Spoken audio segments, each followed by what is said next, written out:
Entering the town, Wyfel stands off to the side of the bridge, aloof. Upon noticing the party, he lines back up with the group. In the town, you'll find various darkeners, all clearly derived from pistachios in the light world. At some point, Martlet will wander from the party, look around, and start pecking at one of these darkeners.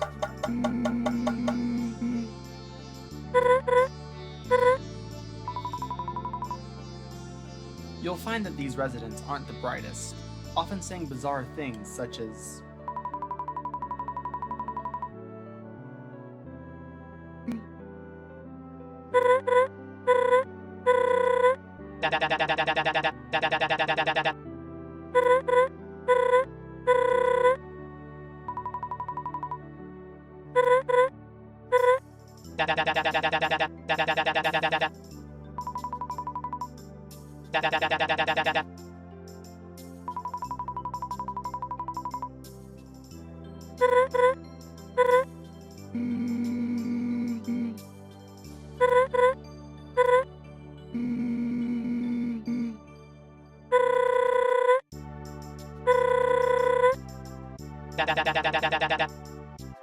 Eventually, you can find Mew Mew, standing beside a fountain, looking conflicted.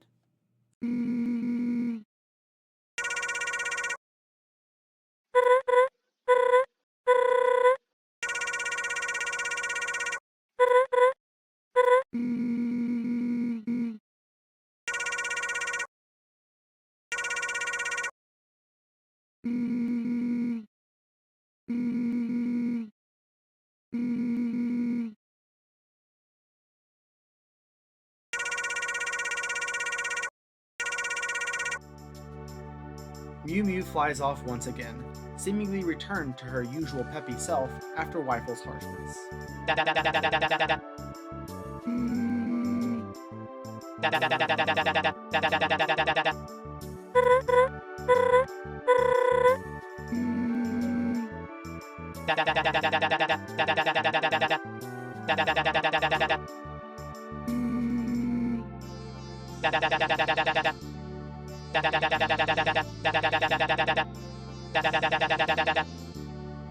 Exploring the town further, you can find a bar.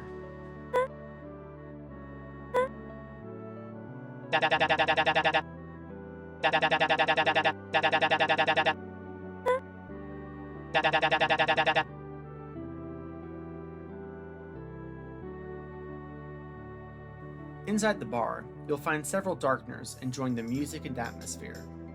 And clearly the drinks, since they can't keep their eyes off of their glasses.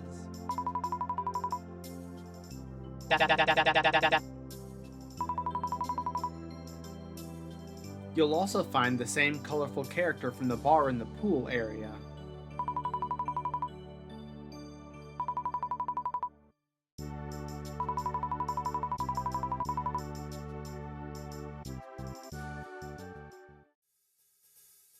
Approaching the bar, you'll find a serpent-like character running it.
Following Mew Mew into the darker alleys of the town, we eventually reach an elevator.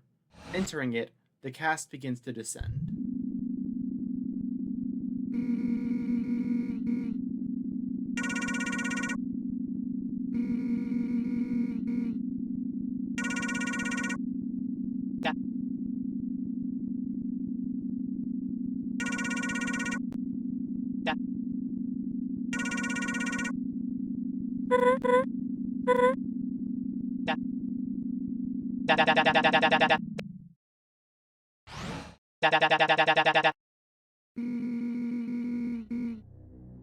The party continues for a short walk through a series of dark corridors before reaching a big open room with one entrance and one exit, being the same doorway.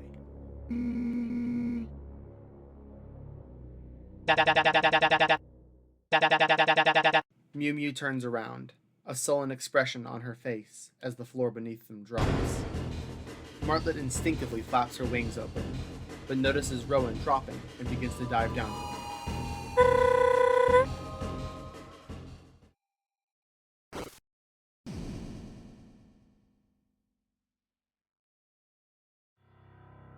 As the world fades back in, we can see Martlet has wrapped herself around Rowan in a protective embrace, seemingly having taken a lot of the force from the fall.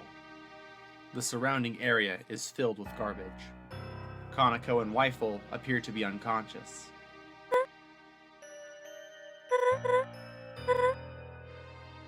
The two get up.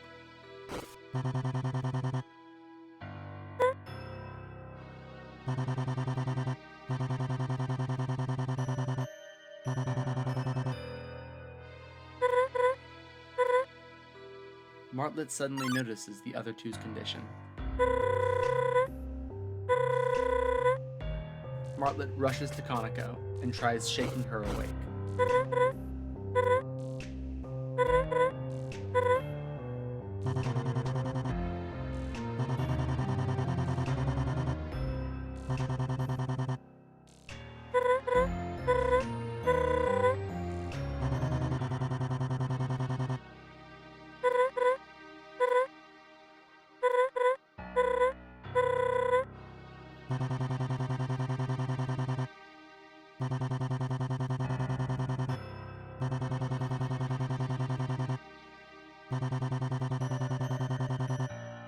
After solving a puzzle in the room, the door at the far end opens.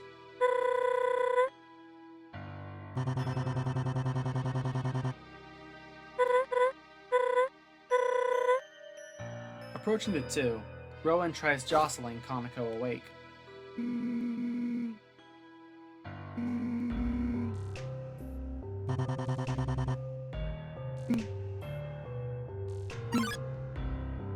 Realizing she's on the dirty, trash-filled floor, she quickly stands up.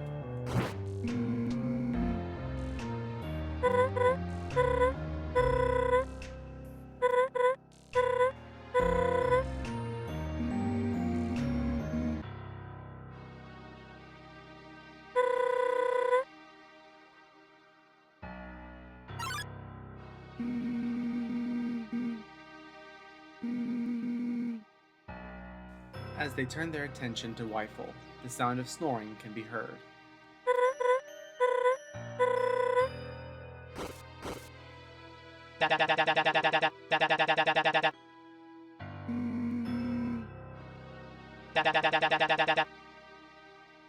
Weifel gets up, and the party leaves the garbage disposal. The cast now enters the kitchen complex, a series of subterranean tunnels underneath the surface of the Dark World. Metal pipes and posters plaster the wall, and an industrial yellow light fills the space. Shortly after progressing in, Kaneko will stop the party.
Since this is the first area with Dinah as a party member, allow me to explain how she works. Dinah is a better healer than Konako, having the best healing attribute in the game. However, as a downside, her healing takes a lot more TP. She also has a unique magic skill called Snake's Gaze that allows her to freeze enemies in place for a short period of time, stopping their bullet patterns and lowering their defense. She primarily uses her snakes as her method of attack, giving them different venoms for their teeth as her weapons. Moving on from Dinah, as you explore the halls, you'll run into various enemies all based upon utensils one would typically find in a kitchen. All of them bringing up their less than stable allegiance to Flaye, the head chef. Eventually, after wandering the halls for some time, you'll reach a small hub with a shop available.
Heading further into the subtunnels, you'll eventually reach a more open room, furnished like a kitchen.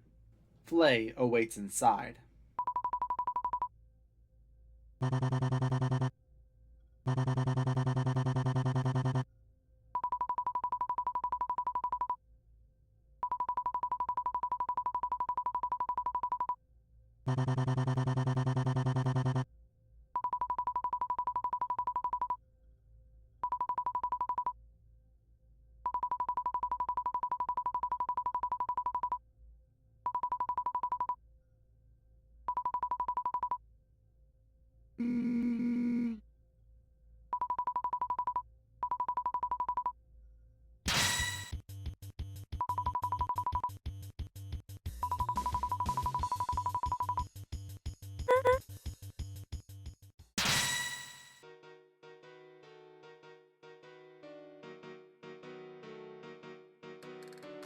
This is a pretty simple fight to explain.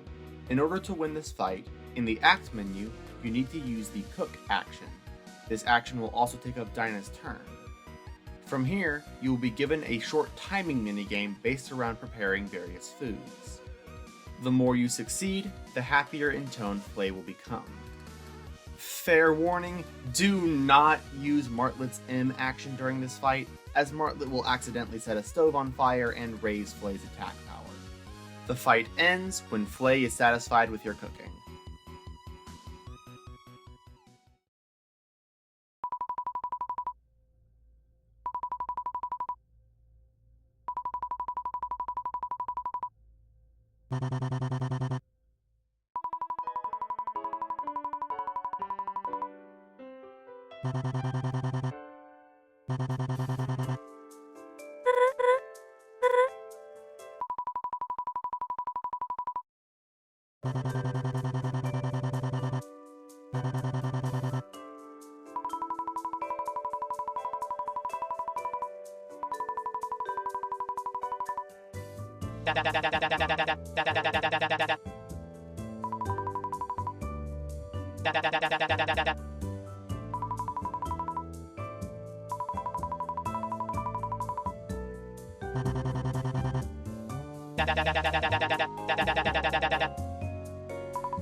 Exiting the elevator, the party arrives at the far end of town, at a gate that exits out to the Wasteland.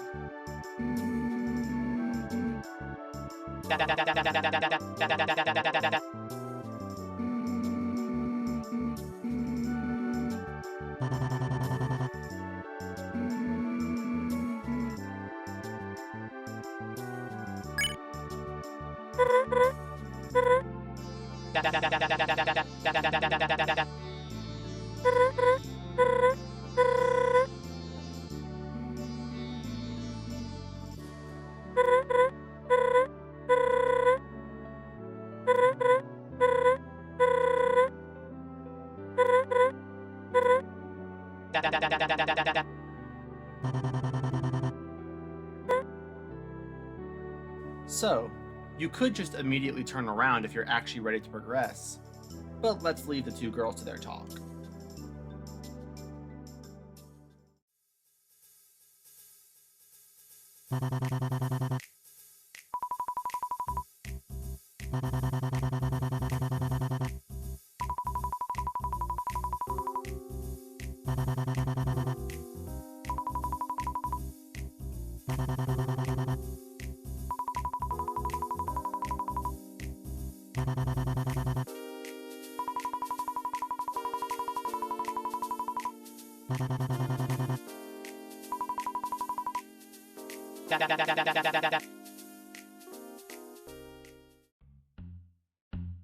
Heading back to the gate where Kaneko and Martlet are talking,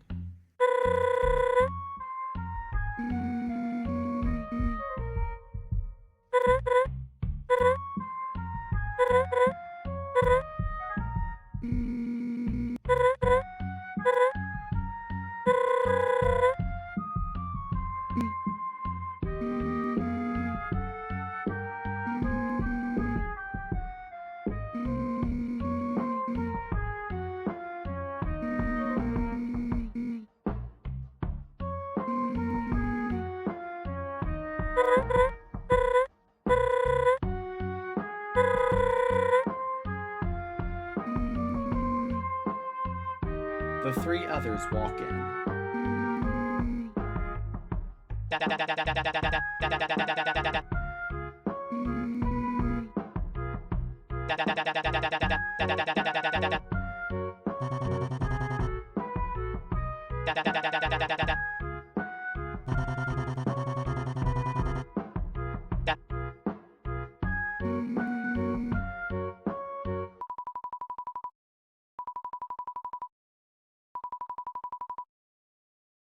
A drunken Dev stumbles into view.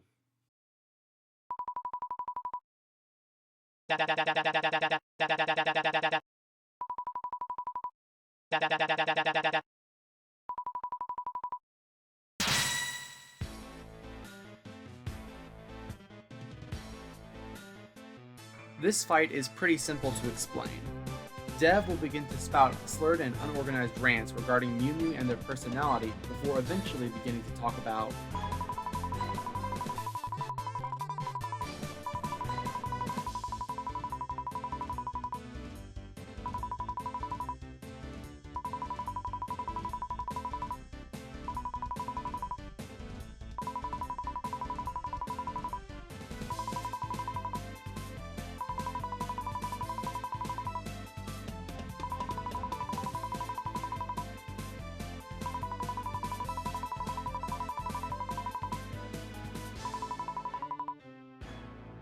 similar to the previous chapter, saying that it is fair denies you the chance to access this chapter's secret boss.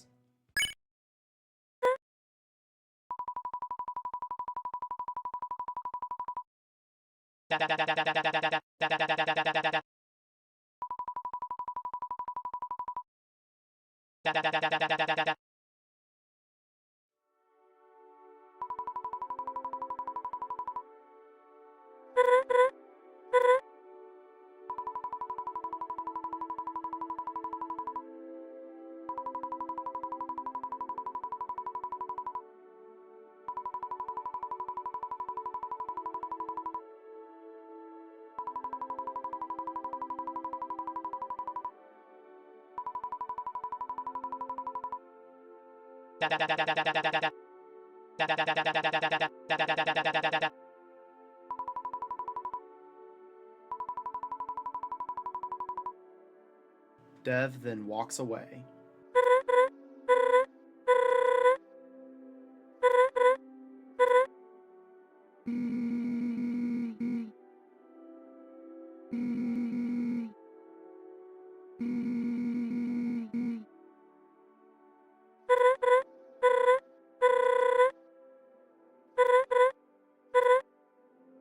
From here, the party is free to venture into the Wasteland. The Wasteland is, well, a wasteland. A vast, barren, and hot desert with pools of red and yellow magma-like liquids and neon-glowing cacti littering the dunes.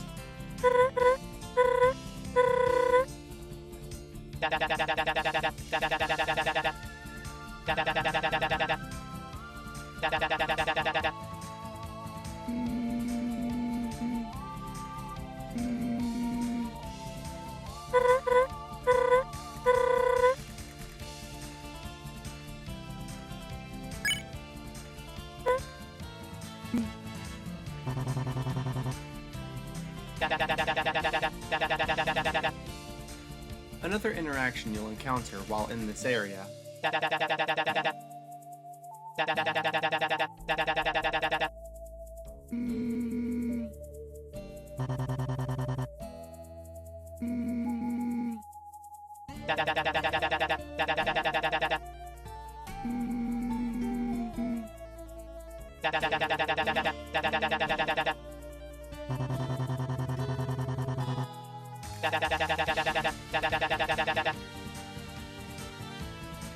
Trekking deeper into the wasteland, you will eventually reach a lone wooden shack.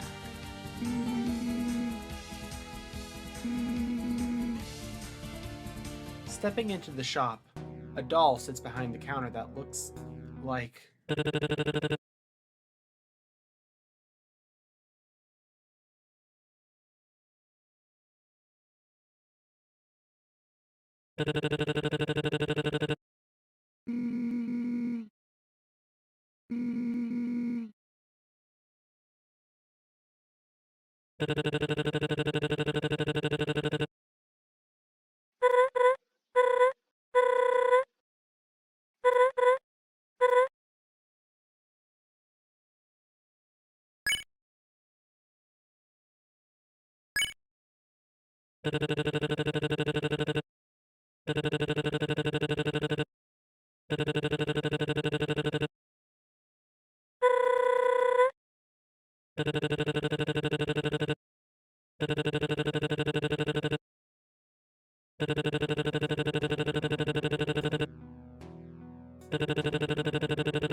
So this shop actually has a slight gimmick with its talk functionality.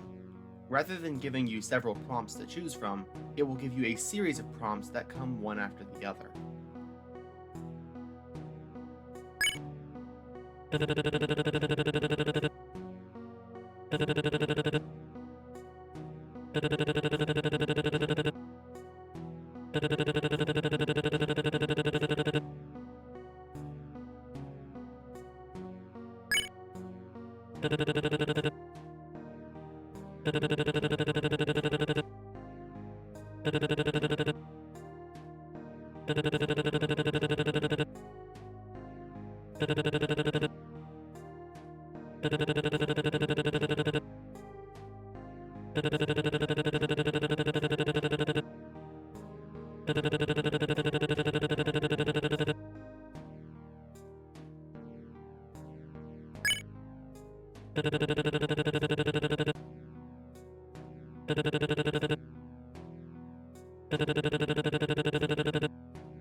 The party exits the shop.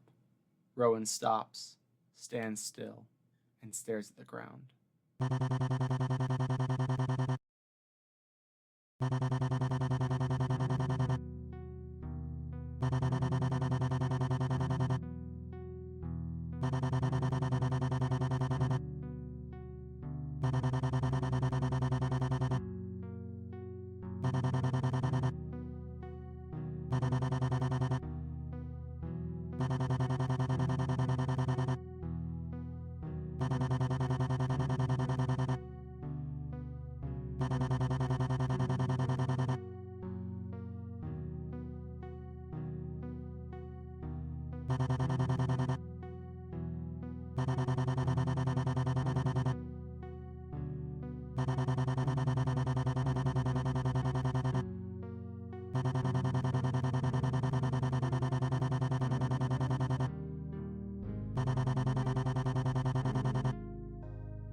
After a few quiet moments, Rowan picks their head back up, and we regain control.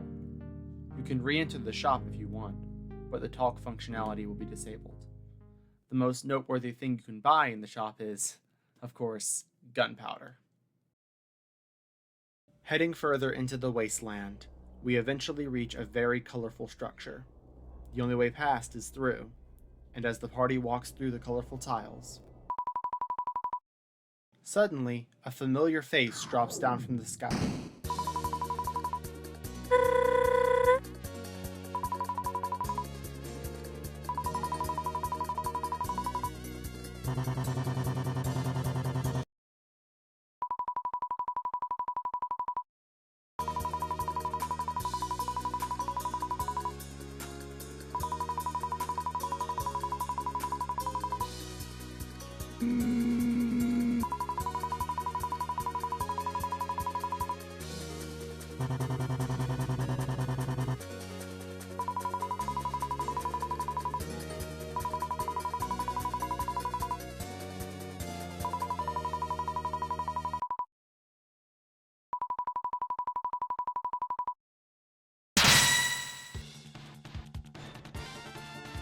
Welcome to the redemption of Bailador's battle in Undertale Yellow.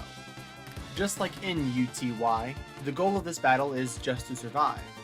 But rather than using the Guitar Hero adjacent layout with the janky controls, we will instead be borrowing from Undyne's battles in Undertale, with notes coming from all 4 angles. Pressing any of the directional arrows causes the soul to face in that direction, and stay facing that direction until another arrow is pressed. If you have auto rhythm enabled, the note will automatically be played upon reaching its target destination. Otherwise, you will have to press Z to hit the note. During these patterns, you can also notice that those in the party will actually be doing various dance moves. Several patterns of this gameplay mechanic are used before the fight eventually ends.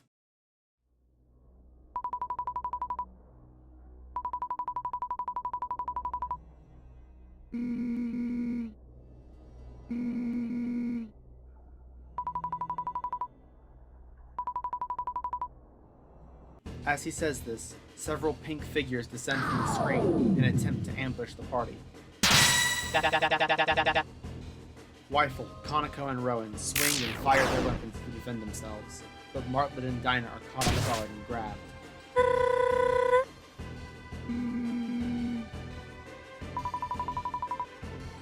The figures quickly fly off with the tune.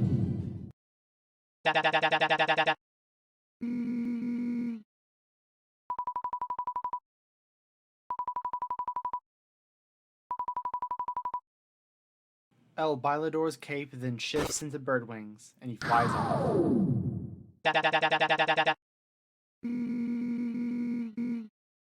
The party begins to dash off screen, towards the north.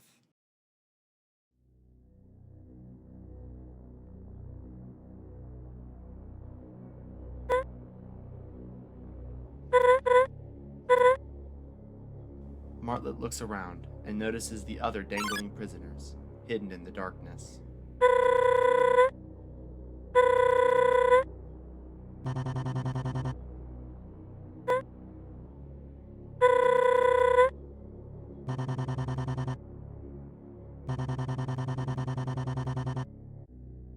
Suddenly, a guard from down below speaks up.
From several of the wires descend the orb larcenists.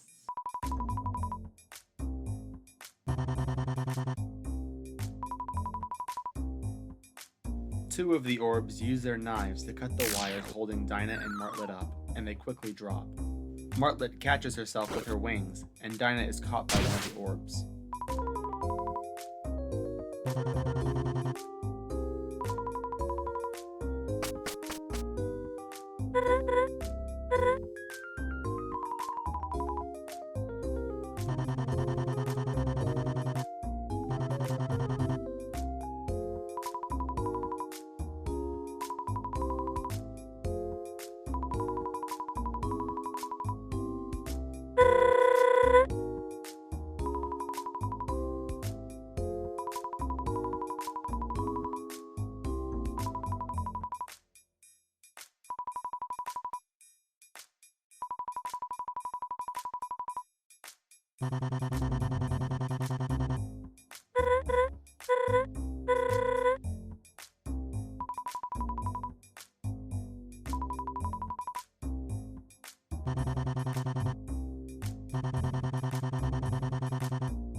Martlet and Dinah rush out of the room as the orbs begin to release the other prisoners.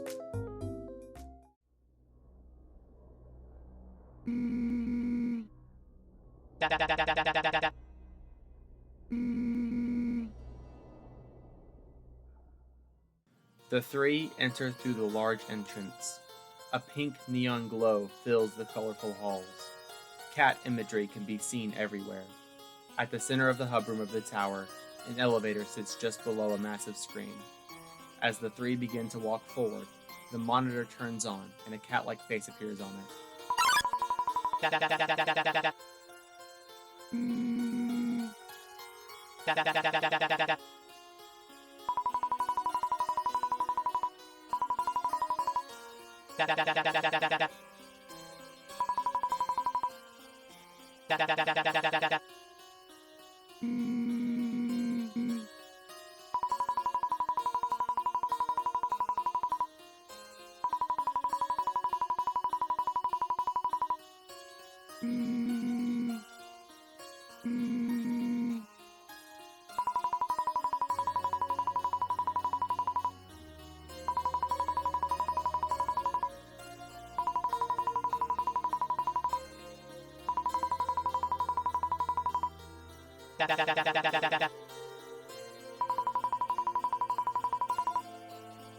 From here, you have the cat tower to explore. Throughout the halls, you'll find various enemies from Mew Mew's Love Blaster as Darkner enemies to face off against. As instructed by Mother, you need to go across the various floors of the tower in order to locate 4 security terminals in order to disable the lockdown. Along the journey, Mother will start conversation with the cast.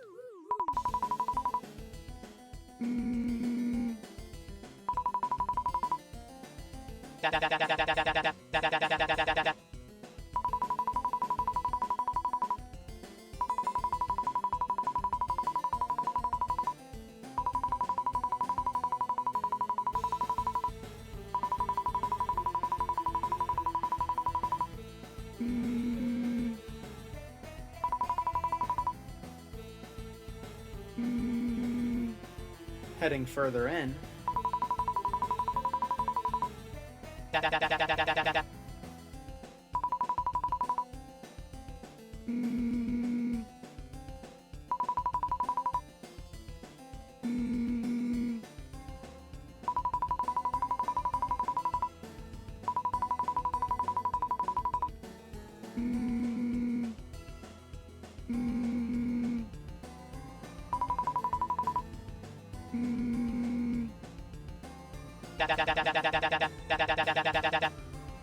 even further in,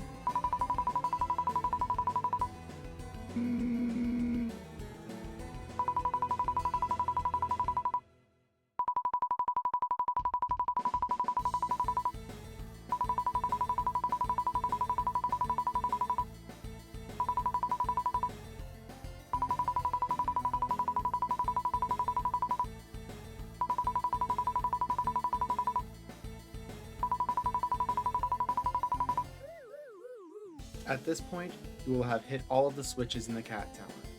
As you do this, Martlet and Dinah stumble upon the 3. She runs over and immediately wraps her arms around Rowan, which Rowan does the same.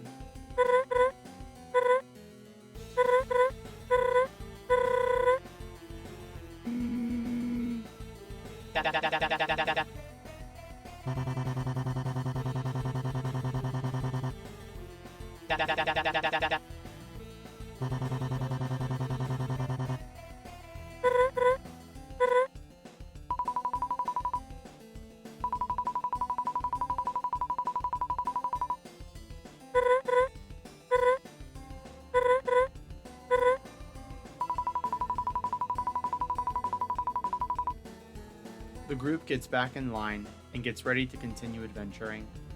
But of course, you still have a person to meet back in town.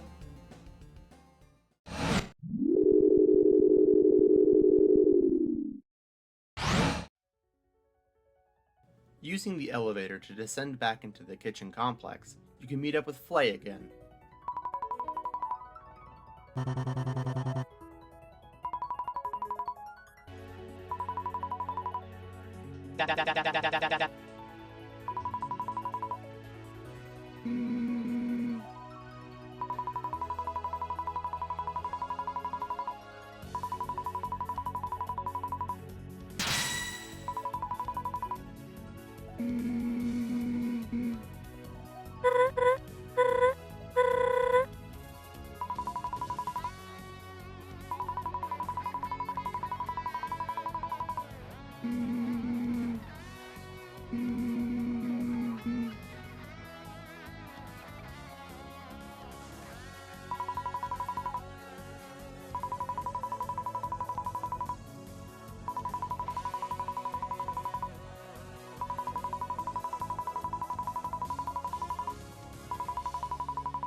Dev then heads off to the cat tower. On the trek back to the cat tower, you can stop by Clove's shop to find that it's oddly empty.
Continuing on the path, you'll return to El Bailador's dance floor to find several past enemies dancing on it. Talking to El Bailador himself,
heading down to the dance floor.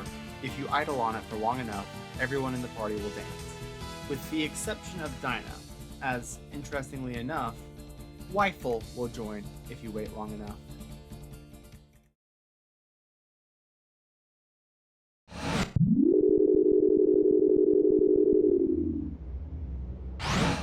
Heading down into the basement of the cat tower, you'll walk through several dark chambers before reaching a room with Dev hooked onto some wires, standing in front of one of Mother's monitors.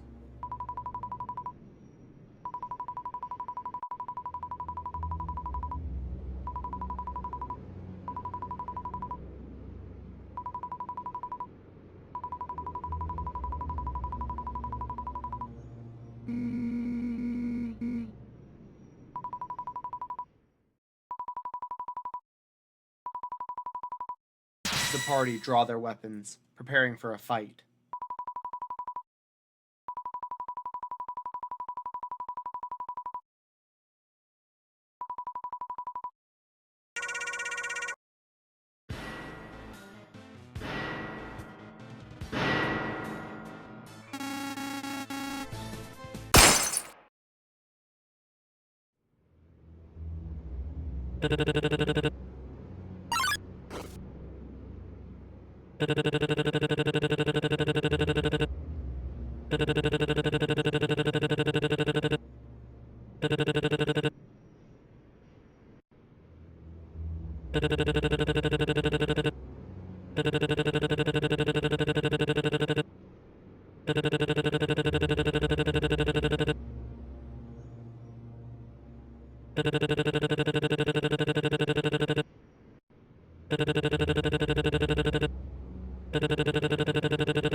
This is actually a pretty normal fight. The only gimmick to account for is Clove's Justice Blast, where they will occasionally charge up a massive beam in their blaster and aim it directly at Rowan's soul. The only way to evade this attack is by hiding behind various grayed out objects within the battle box. In order to spare Clove, you need to satisfy their desire to play. Using the play action as Rowan, which will also take up Konako's turn, will slowly make Clove tired. However, doing this will cause a small minigame to appear that you must complete beforehand. Other actions that will cause similar effects are Martlet's M action, which will have Martlet yeehaw. Dinah can console Clove with her D action, and Wifepool will sympathize with them with his W action. Eventually, Clove will become tired, and Wifepool can cast Pacify to put them to sleep. And now, here are the different versions of defeating Clove.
Dev then walks out of the room.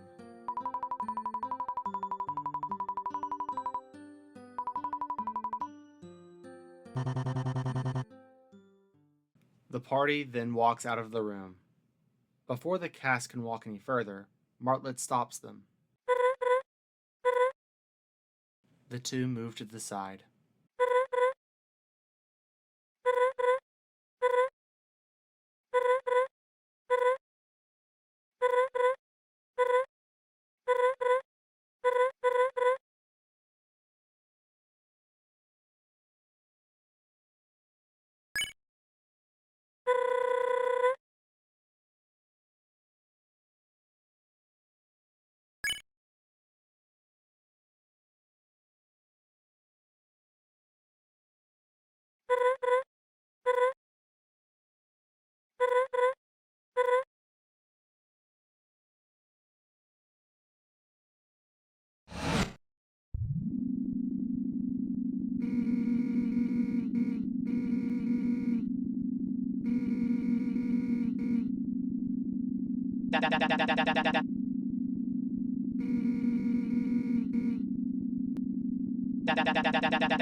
Upon starting the fight, you will likely attempt to use the same actions you tried back in your first bout with Mew Mew. However, upon doing so,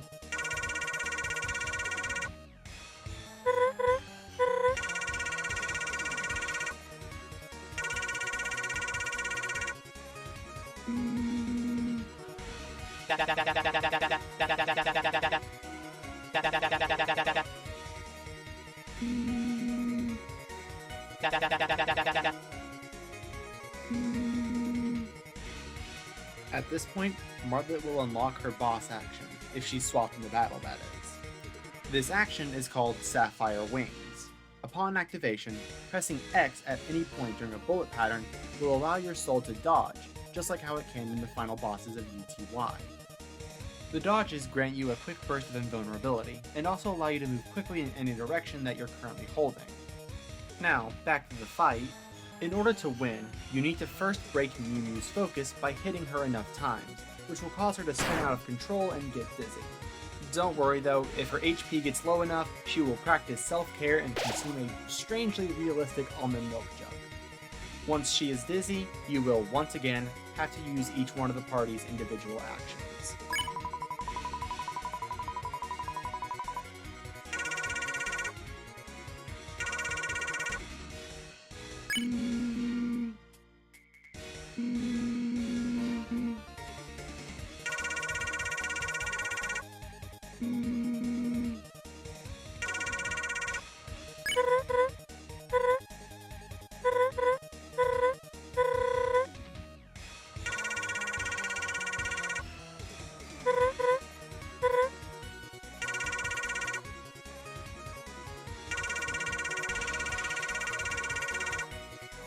After several of these actions are used, suddenly, Bailador will appear for a single attack before flying away.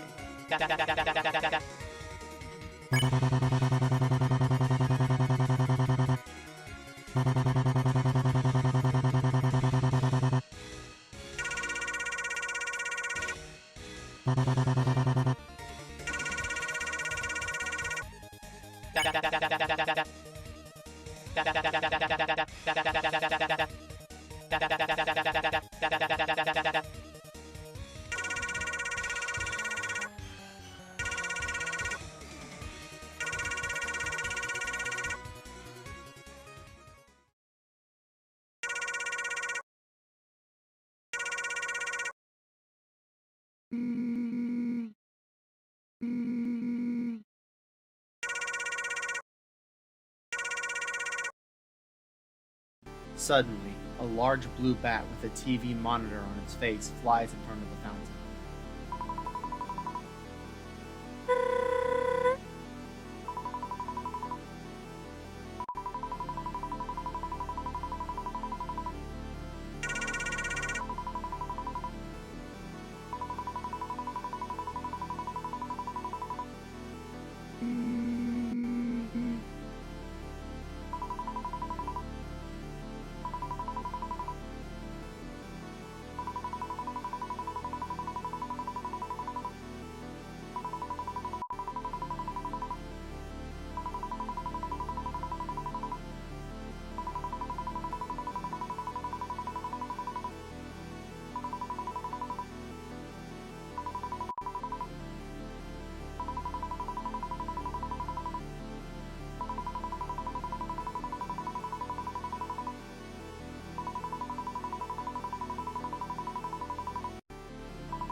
This is the real fight. At the start of the battle, your team will be fully healed. To win this battle, you no longer control your soul in the battle box, but rather, you control Mew Mew herself. Mother will send out various enemies, all based upon darker enemies you faced previously on your journey, having them send out various bullet projectiles for Mew Mew to avoid. Mew Mew can make these enemies go away by hitting them enough times with her own heart-shaped bullets that she can fire. Sound familiar? It should, because every turn plays out like a short game of Mew Mew's Love Blaster. Eventually, the battle ends with one long turn against Mother herself, playing out like a short mini-boss.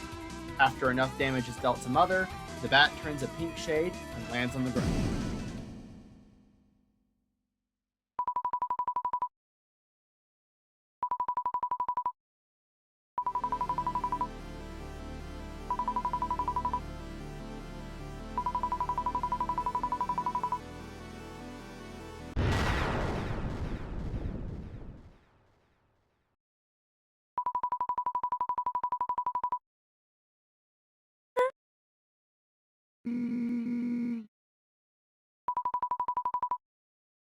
Suddenly, Warden bursts onto the scene.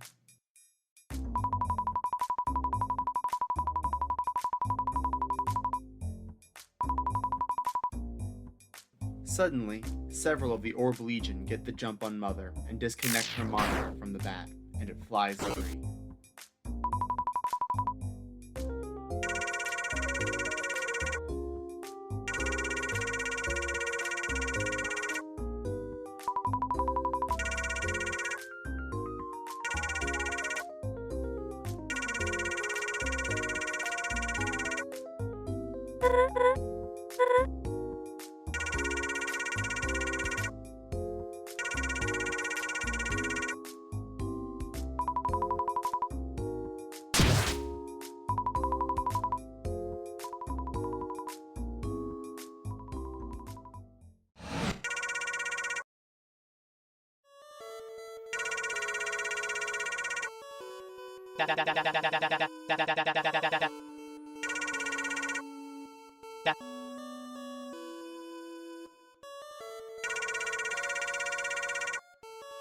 Mew Mew runs up and forces Weifel into a hug.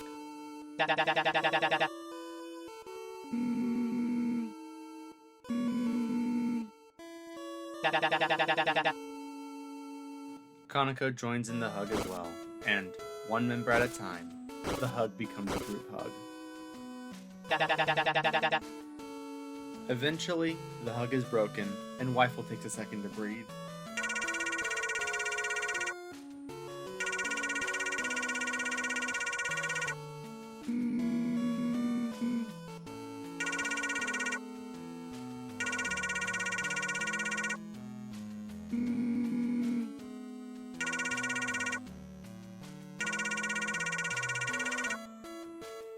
Mew Mew then flies off, allowing the party to finally access the fountain.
We reawaken inside the diner. The lights are turned off, and the evening sky is peeking through the windows. El Bailador is slumped in one of the booths, condiment bottles spilling out beside him.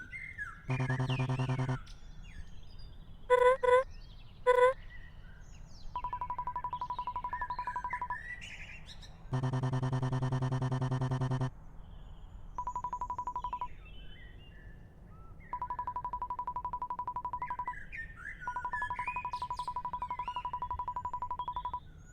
Bailador gets up and leaves the diner.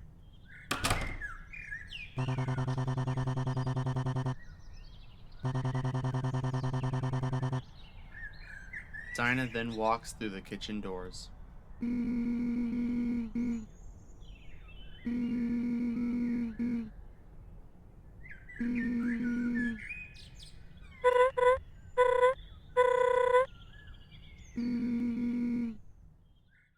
The two line up behind Rowan, and you're given the freedom to roam around the diner. Inspecting the pool table,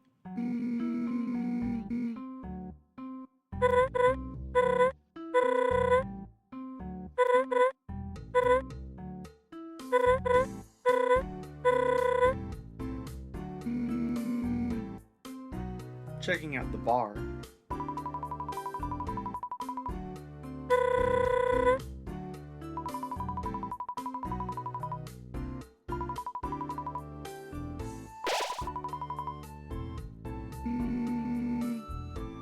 heading to the Mew Mew's Love Blaster arcade machine,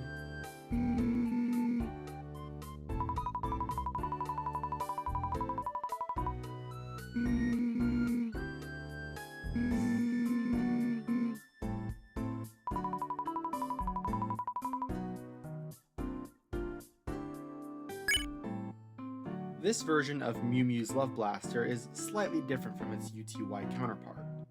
Rather than having a final boss, it's an endless game. You can just keep playing forever. That is, if you're good enough. At every 100 points, one of 3 bosses will try and stop you. The usual samurai, the big boy, as I call them, which are the giant bats, or the most rare one, a pink flower of some kind. If you can beat Kaneko's high score of 3,700, this dialogue will play out.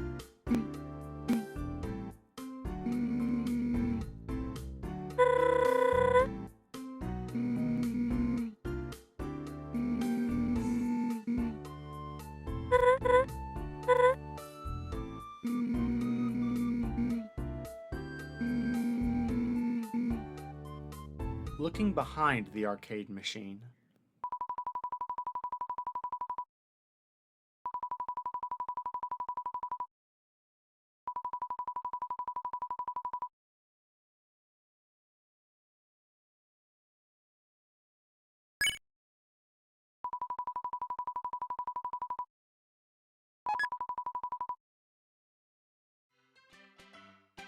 Heading into the back of the restaurant, you'll find Dinah inspecting a knife.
Heading back into the main area of the dining room, you can check your inventory.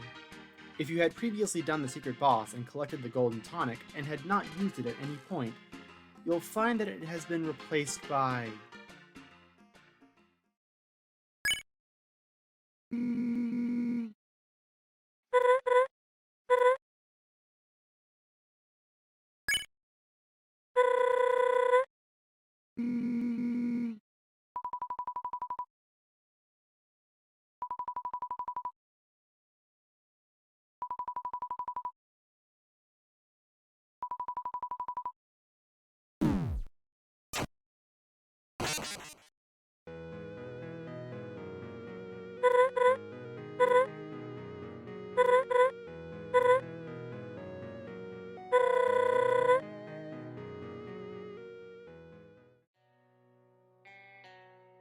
Leaving the diner, you'll find a monster hanging out outside. Interacting with them,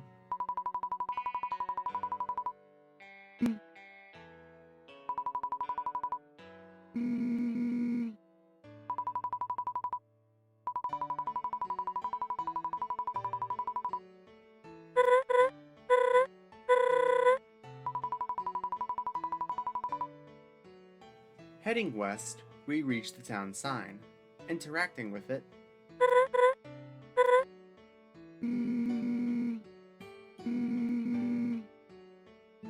heading south from the sign, back to Martlet's house, and walking over to Martlet's workbench.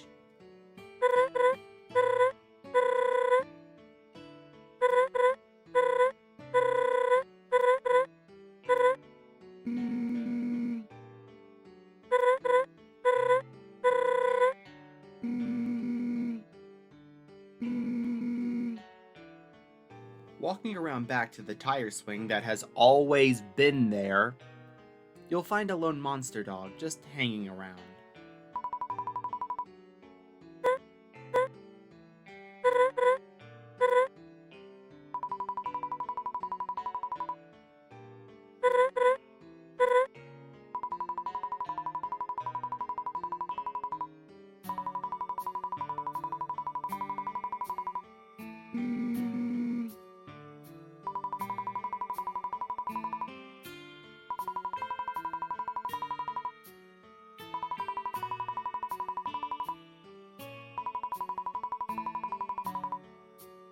Heading to the door of Martlet's house, we can go inside.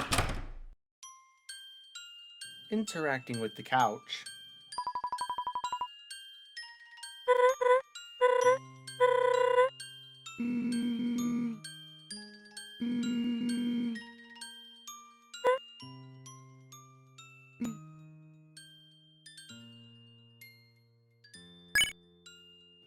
Rowan and Martlet sit down on the couch, and within seconds, the two pass out. Z's begin to appear over their heads as the sound of Martlet's snoring can be heard. Kanako walks over to a wall and leans against it in a similar fashion to her mother. If you wait long enough, Kanako will also fall asleep against the wall. Eventually, whenever you are ready to get up, simply pressing any button will have Rowan stand up, and the other two will line up behind them again. Inspecting the pictures on the wall,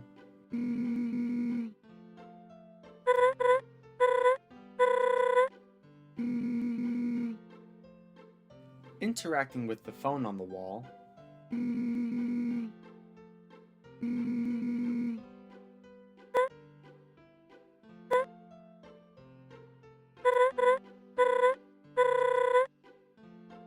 interacting with the stove,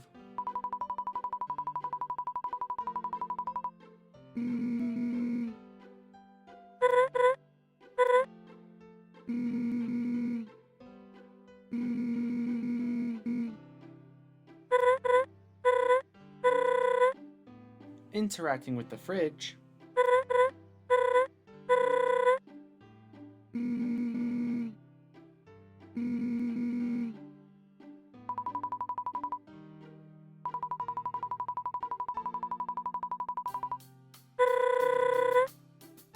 heading upstairs, you can interact with the bookshelf.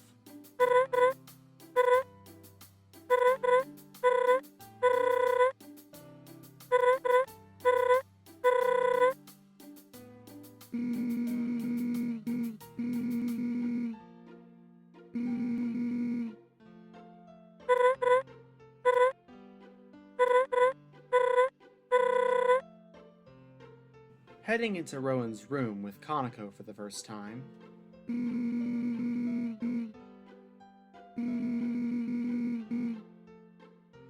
Walking over to the discarded shirt.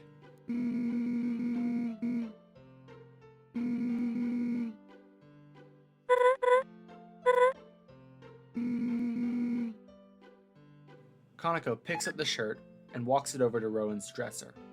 After a few seconds, the shirt is out of her hands, and she rushes back to behind Rowan. Walking over to Rowan's bed,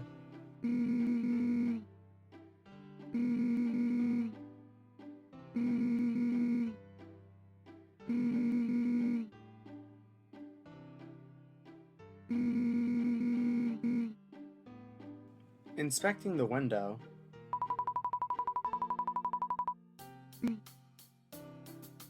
Interacting with the guitar on the wall.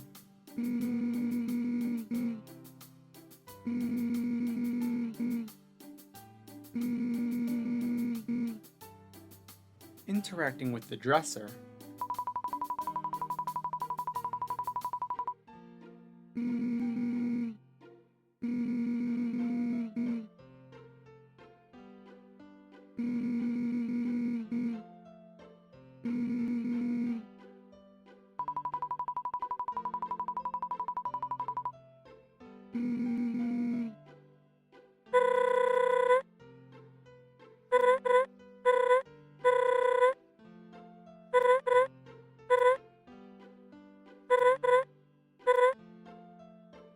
Interacting with the small desk.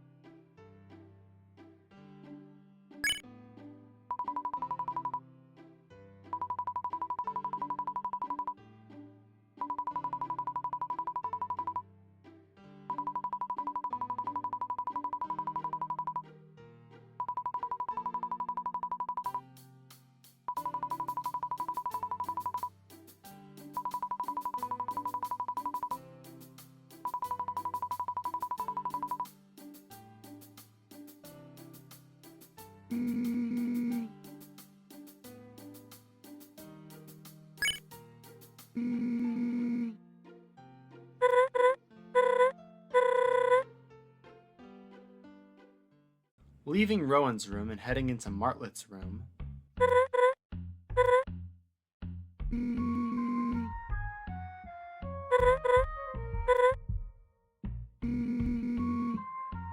Interacting with the bed.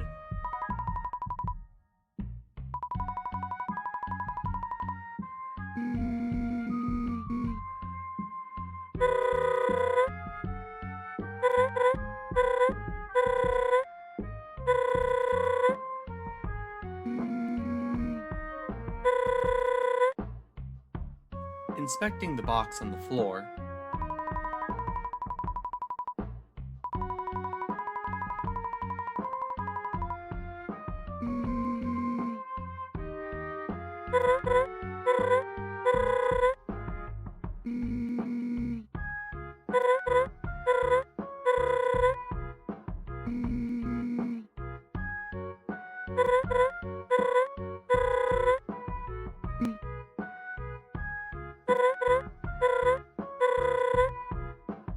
Inspecting the wardrobe.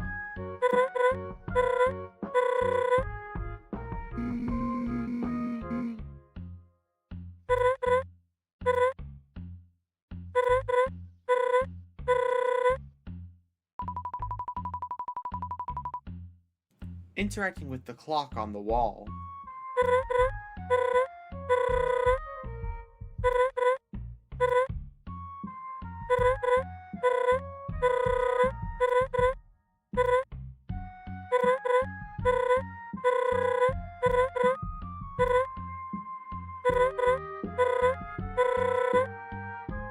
Interacting with the mirror.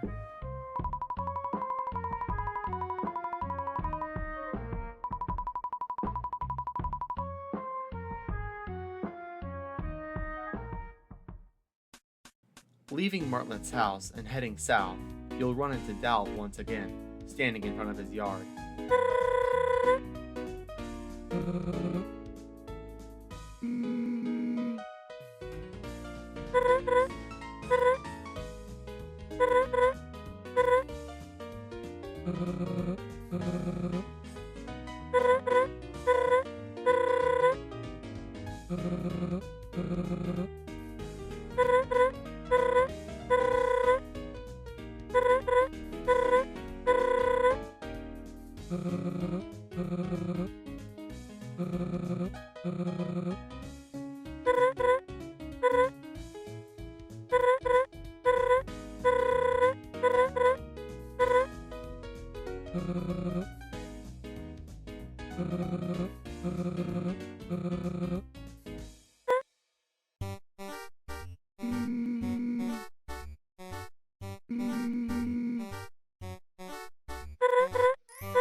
Heading west and into southern Eastville, you'll reach the abandoned church.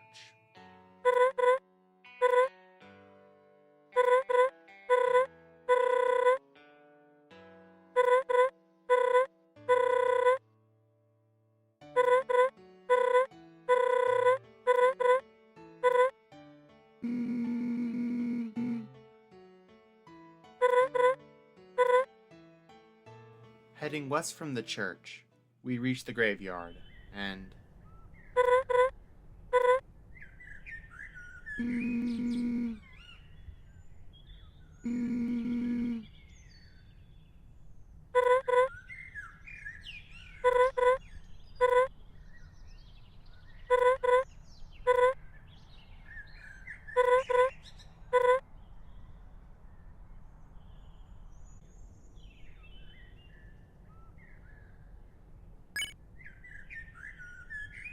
The three walk over to the grave and just stare.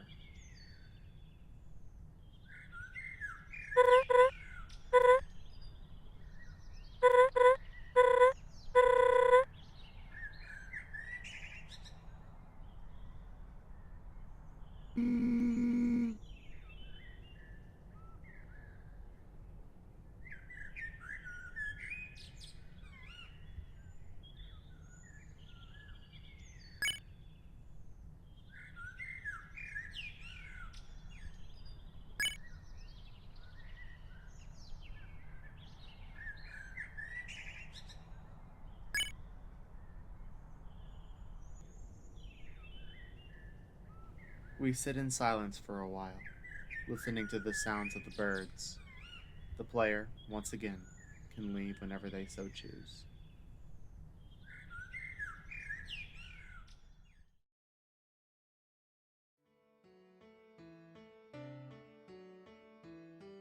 Leaving the graveyard and heading to Gage's old apartment.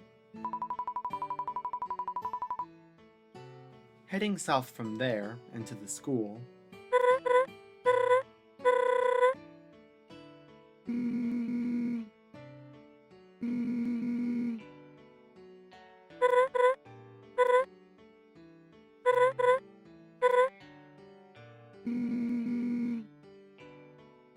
Heading southeast from the school, we reach the electricity transformer, now fully repaired from the power surge. But outside of that, there's nothing to see here, so... Heading back north to the statue of the angel...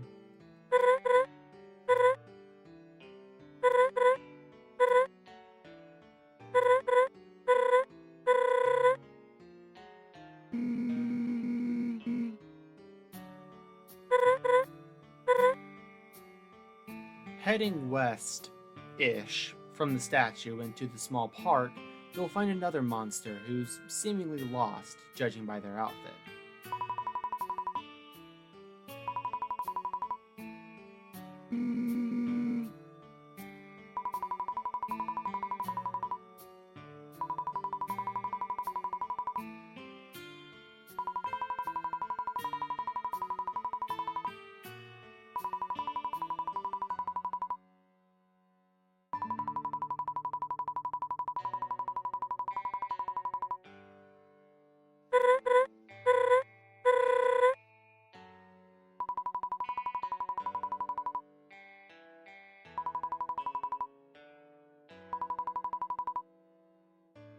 Heading north and back to Northeastville, and heading northeast from Dalv's house, we can return to the library. Inside the library, we'll find Panilla beside their papier-mâché tree.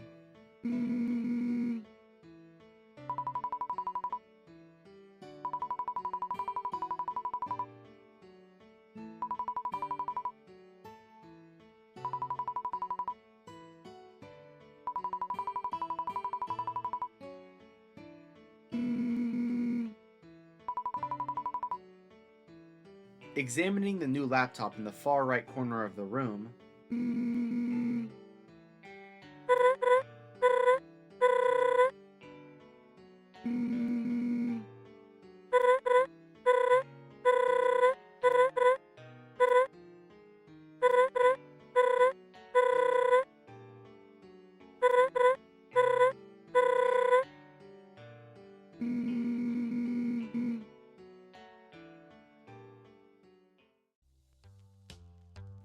Leaving the library and heading north to the police station, we'll find that the front desk is vacant. Interacting with the computer,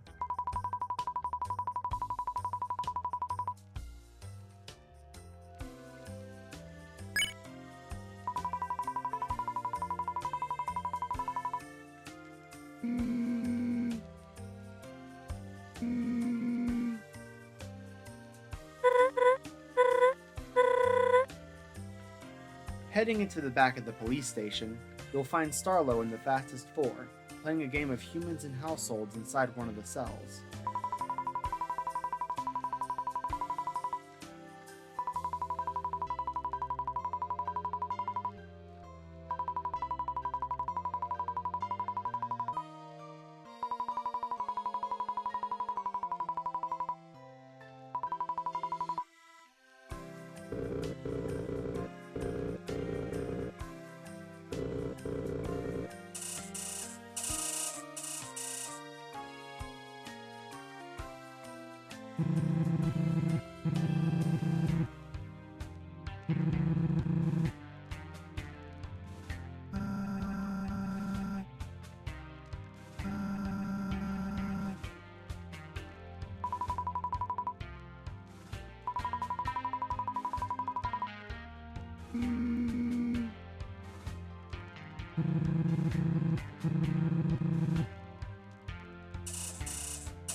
Leaving the police station and heading to the apartments, the three are suddenly stopped outside. Suddenly, Mo comes sliding in.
He pulls out a green substance from his pocket.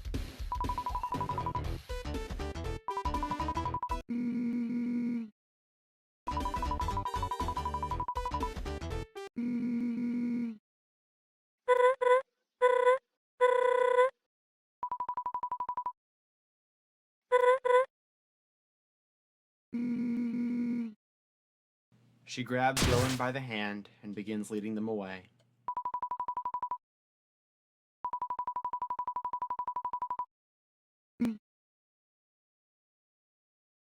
Mo then pockets the moss and slouches against the wall. Of course, what kind of terrible person would you be to just leave them alone after that? Interacting with them again,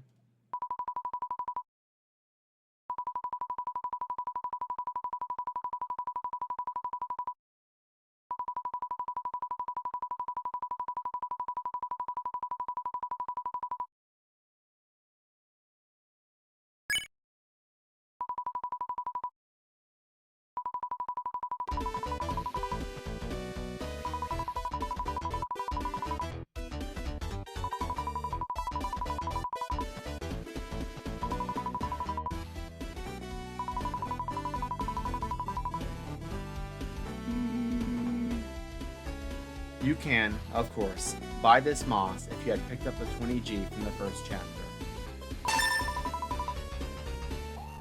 Using it in your inventory,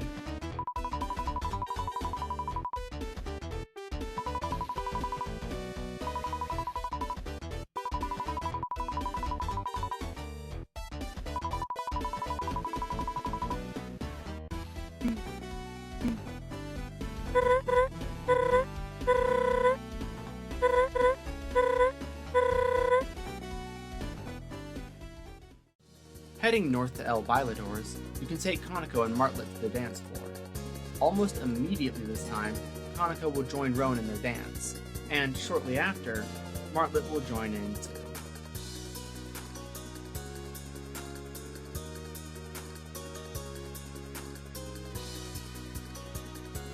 Speaking to Bailador,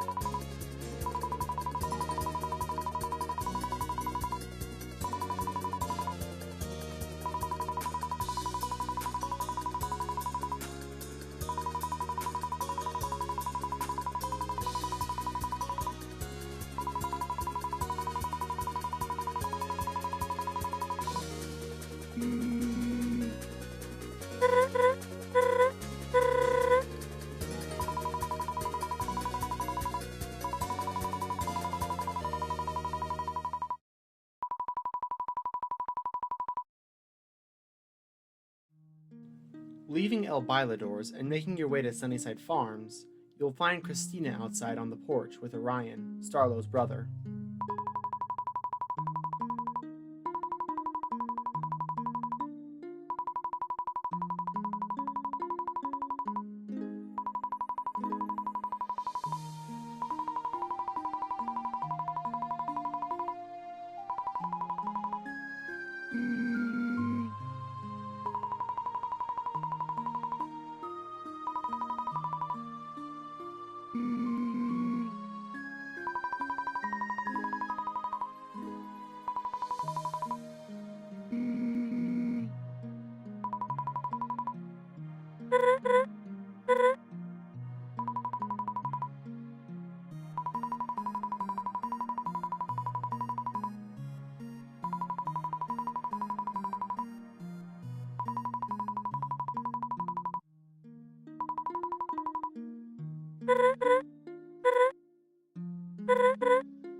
Approaching the scarecrow in the cornfield,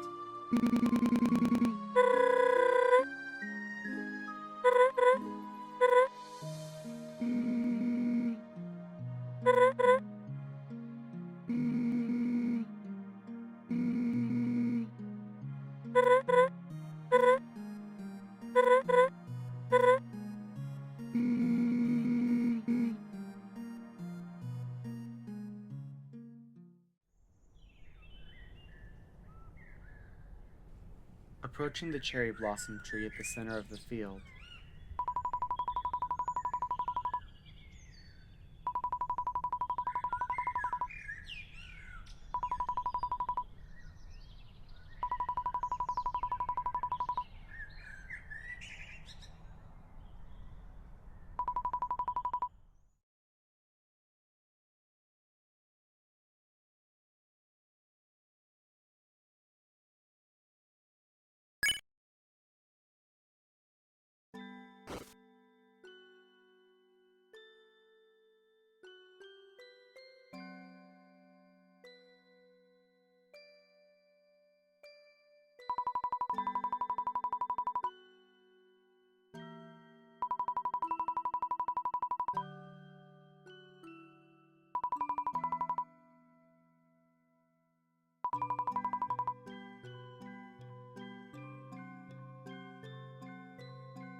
Rowan's head lowers.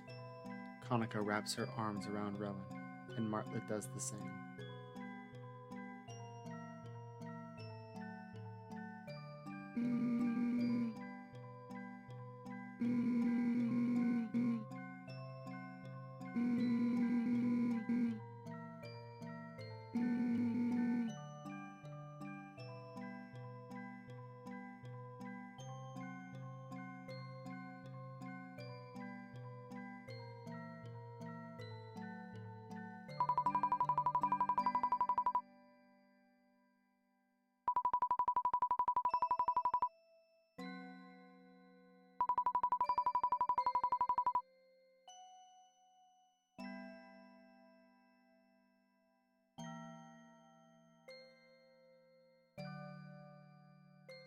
The two unwrap their arms from Rowan and step aside.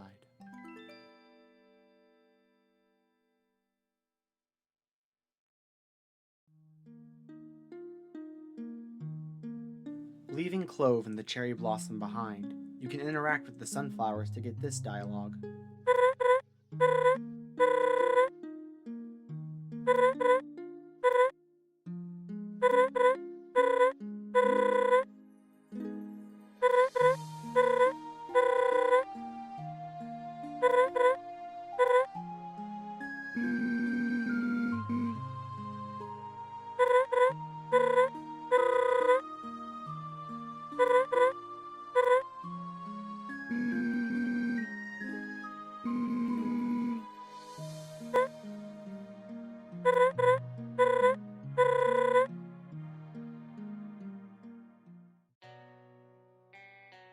Leaving Sunnyside Farms and heading south, we can stop at the town hall. Outside, a lone monster is messing around with a toy keyboard.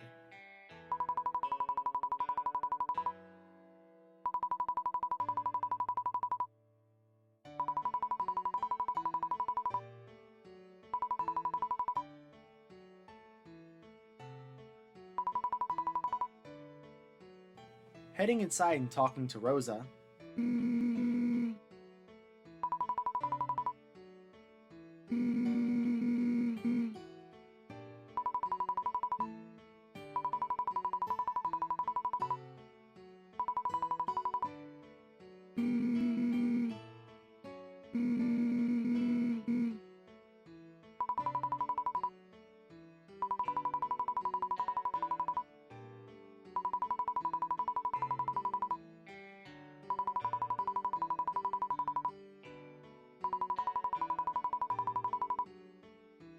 Rosa lays her head on the desk yet again.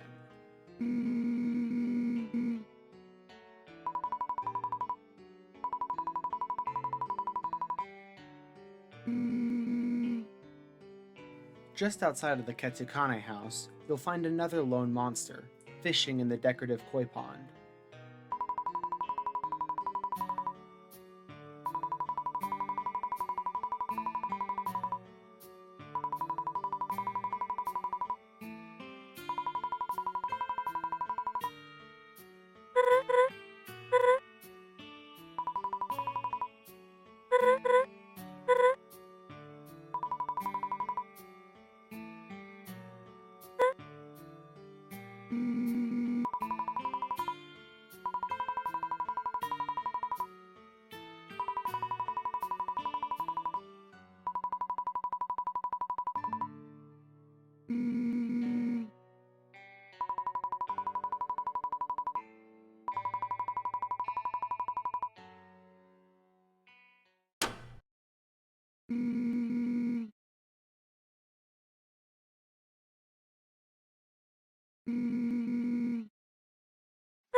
Heading into the kitchen and interacting with the fridge.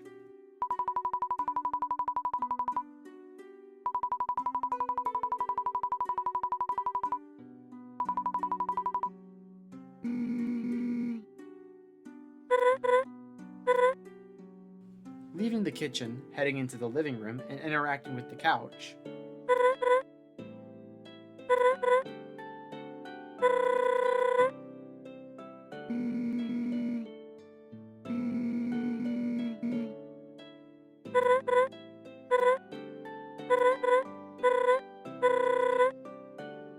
Walking over to the TV,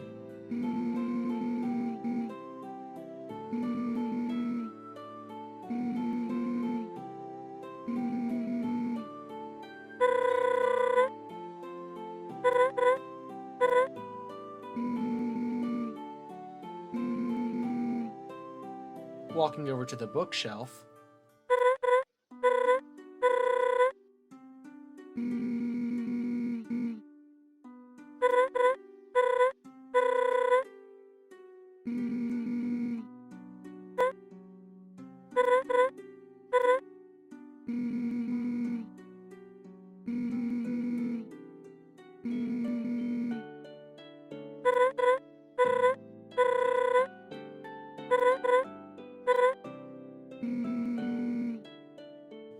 heading into the laundry room, we can interact with Gunk once again.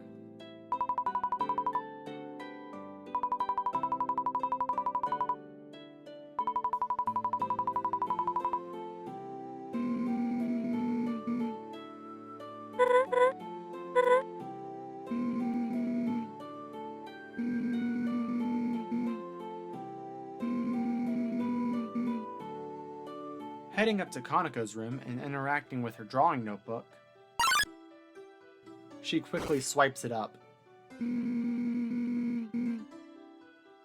Interacting with her desk with the college application letter,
Kaneko looks around for the beacon, only to not find it.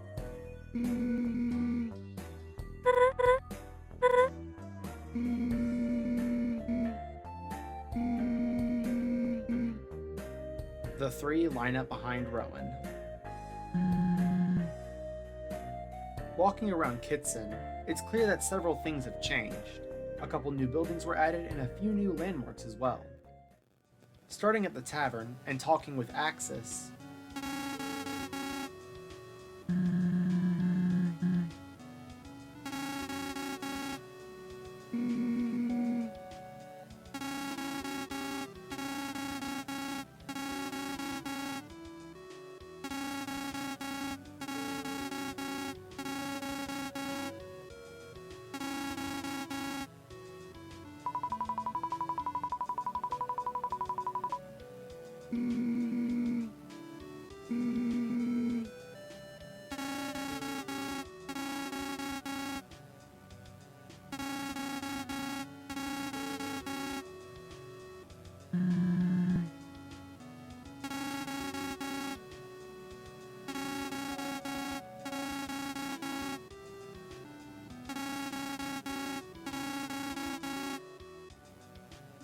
from here, you can buy the face cookie from Axis. Each one has a different name, taste depending on who it's given to, and HP region depending on the same thing. Rowan's cookie is just called the Rowan cookie, obviously. Kaneko's is the Peanut Kana cookie. Weifel has the Weifel chocolate cookie. Ceroba has the Ceroba red velvet cookie. And Martlet has the Martlet blueberry cookie. Here is how each party member responds to each cookie.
Leaving the tavern and heading into the music shop, you'll find all of the boss/area themes of enemies you had previously spared now accessible here.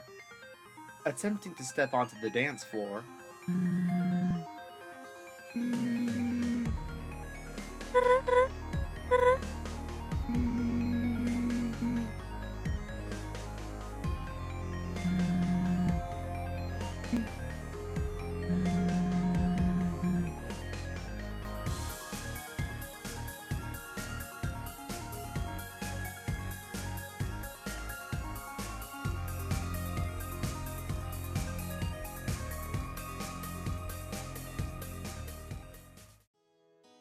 heading west from the music shop, there's now Worm Park. Several neon trees surround a golden statue of an oddly buff worm holding up Rowan's soul like the statue of Atlas. Worm stands in front of his statue with a proud expression in a new, smaller mech suit.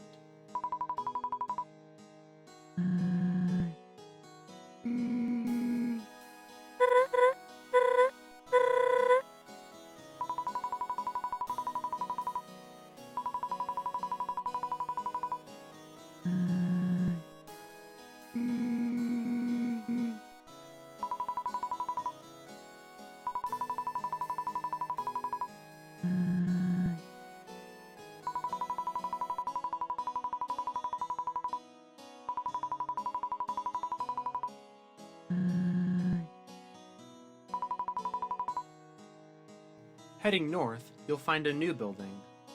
That being either the bank or casino that was built depending on your choices. Of course, both serve gameplay functions. If you had chosen a bank, you could deposit some of your dark dollars into an account, and it would build up interest over real time. The longer you wait, the more money you get in your account. And also, you unlock the ability to access this account through your save points, able to take money out, but not put back in.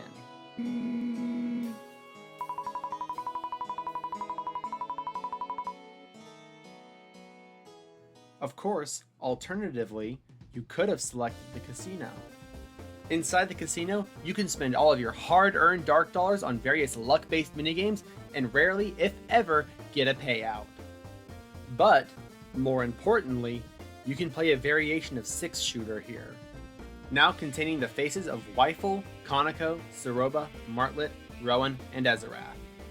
Unfortunately, leaving behind the casino and heading to the scrapyard, you'll find admin outside.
Heading into the weapons shop and talking with Gramps.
Heading to the jailhouse, you'll find Ezerath standing in front of Count Cell's cell.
Ezerath leaves, and Count Cell faces away from the bars, making you unable to speak with him.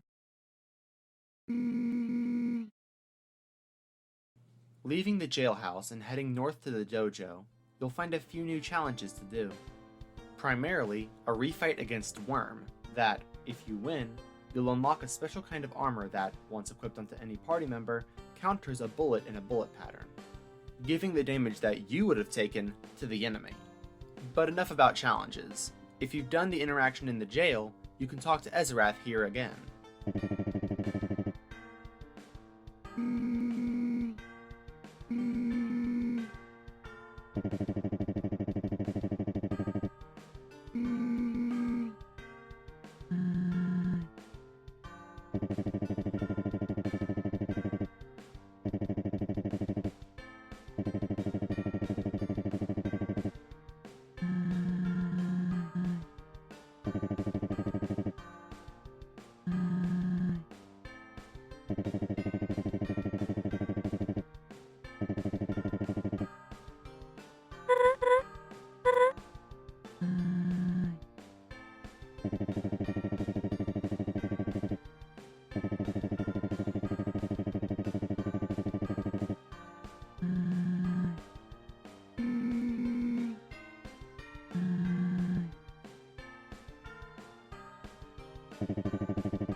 With nothing left to explore in Kitson, the party enters the tower.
Konako falls to her knees.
Kanako doesn't respond.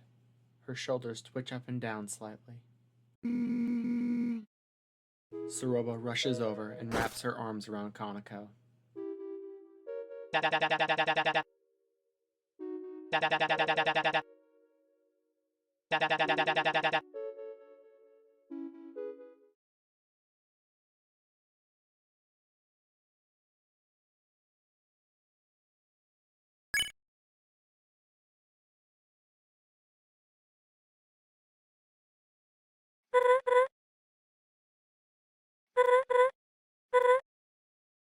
Martlet takes Rowan's hand, and they slowly walk away.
Rowan awakes to the sound of faint scratching at the window. They get up out of bed and walk over to the window and open it.